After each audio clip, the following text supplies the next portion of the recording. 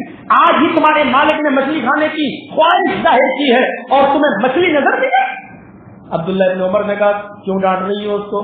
وہ بیچارہ اپنی مرضی سے واپس تو آیا نہیں ہے، اس نے ڈھونڈا اور تلاش کیا، اب یہ اس کے ہاتھ میں تو ہے نہیں، اب اس کو مچھلی اگر نہیں مل سکی تو بیچارہ کیا کرتا؟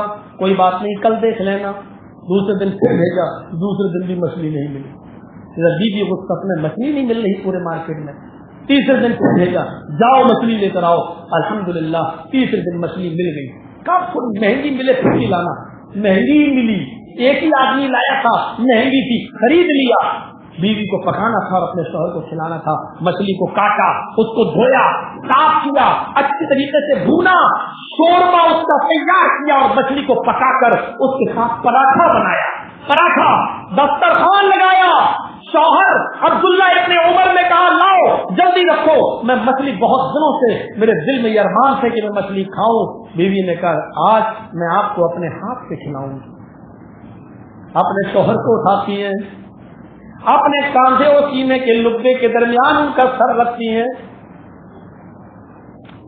اور داہنے ہاتھ سے پراٹھے کا ٹکڑا توڑتی ہیں، اس میں مچھلی کا پیس، مچھلی کا ٹکڑا لگاتی ہیں، شوربے میں ڈبوتی ہیں اور عبداللہ ابن عمر اپنے شوہر کے منہ تک لے جاتی ہیں۔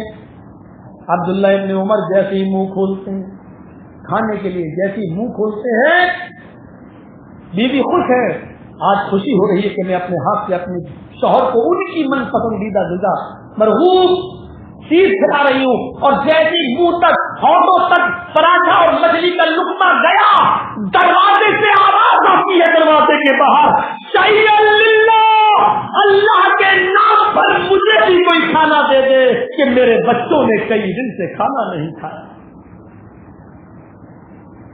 میرے بچوں نے کئی دن سے کھانا نہیں کھایا، کھجور و پانی پر گزارا کر رہے ہیں۔ عبداللہ ابن عمر نے جیسے ہی شیئا للہ کا جملہ سنا، اپنی بیوی کا ہاتھ پکڑ لیا دوسرے ہاتھ سے اور کہا میری بیوی پراٹھا اور مچھلی کا یہ لگا ہوا ٹکڑا دسترخوان کے اوپر رکھو۔ رکھ دیا۔ کیا ہوا؟ اے میری بیوی سنا نہیں، وہ بھی بھوکا، اس کے بچے بھی کئی دن سے بھوکے ہیں اور اس نے اللہ کے نام پر مانگا ہے، اللہ کے نام پر سوال کیا ہے، یہ لو اٹھاؤ، اور پورا کا پورا دسترخوان اٹھا کر مچھلی اور پراٹھے کے ساتھ عبداللہ ابن عمر نے اپنی بیوی سے کہا دروازے پر بھکاری کھڑا ہے، سائل کھڑا ہے، فقیر کھڑا ہے، اللہ کے نام سے مانگ رہا ہے، جاؤ ذرا اس کو دے کر آؤ۔ ہماری عورتیں ہوتی ہیں آج کل تو کیا کہتی ہیں، کیسی وہ اپنی میری من پسند چیز مجھے کھلانے کے لیے ہاتھ بڑھائے اور دروازے پہ کوئی فقیر آ جائے اور میں کہہ دوں کہ جاؤ فقیر کو دے آؤ، تو کیا نکلے گا میری بیوی کے منہ سے؟ اسی وقت ٹپکنا تھا اس کو، اور تھوڑا سا رک جاتا، تھوڑا سا صبر نہیں آیا اور تھوڑا سا رک جاتا۔ عبداللہ ابن عمر کی بیوی کہتی ہے میں نے بڑے محبت سے، بڑے شوق سے، یہ بڑے پیار سے میں نے یہ کھانا آپ کے لیے تیار کیا ہے، آپ اسے کھا لیجئے، ایسا کرو میں سائل کو اس کی قیمت دے دیتی ہوں، آپ کو مچھلی پسند ہے آپ کھائیے، پتہ نہیں سائل کو اور اس کے بچوں کو ہو سکتا ہے کوئی دوسری چیز پسند ہو، کیوں نہ میں اس مچھلی میں پراٹھے میں جتنی قیمت لگی ہے کیوں نہ میں اتنی قیمت اس کو دے دوں، وہ اپنی پسند کا کھانا گھر پہ بنا لے گا۔ کہتے ہیں بیوی تم نے بڑا اچھا مشورہ دیا، بہت اچھی بات کہی، جاؤ تم اس کی قیمت دے دو۔ الماری سے قیمت نکالی، حساب کتاب جوڑتی ہے، اتنے کا پراٹھا، اتنے کا تیل، اتنے کا لے کے جا رہی ہے، کہتے ادھر آؤ پہلے مجھے بھی تو دکھاؤ کم تو نہیں دے رہی ہو۔ پھر ہم گنے، حساب کتاب لگایا، اندازہ ہو گیا کہ میری بیوی کم نہیں دے رہی ہے، جتنا کھانے میں اور مچھلی میں پراٹھے میں لگا اس سے زیادہ ہی دے رہی ہے، جاؤ دے آؤ۔ لیکن ابھی بھی نہیں، جاتی ہے بیوی، دروازے تک پہنچتی ہے، قیمت دینا چاہتی ہے، پراٹھا اور مچھلی دسترخوان پہ رکھا ہوا ہے، جیسے ہی دروازے پہ پہنچتی ہے عبداللہ ابن عمر آواز دیتے ہیں اے میری بیوی ادھر آؤ، ابھی قیمت مت دو، ادھر آؤ۔ اب کیا ہوا؟ ادھر آؤ، ارے قیمت دے دوں پہلے اس کو، ادھر آؤ پہلے۔ ہاں آ گئی، جی بتائیے کیا ہوا؟ ادھر آؤ، قیمت لاؤ ذرا۔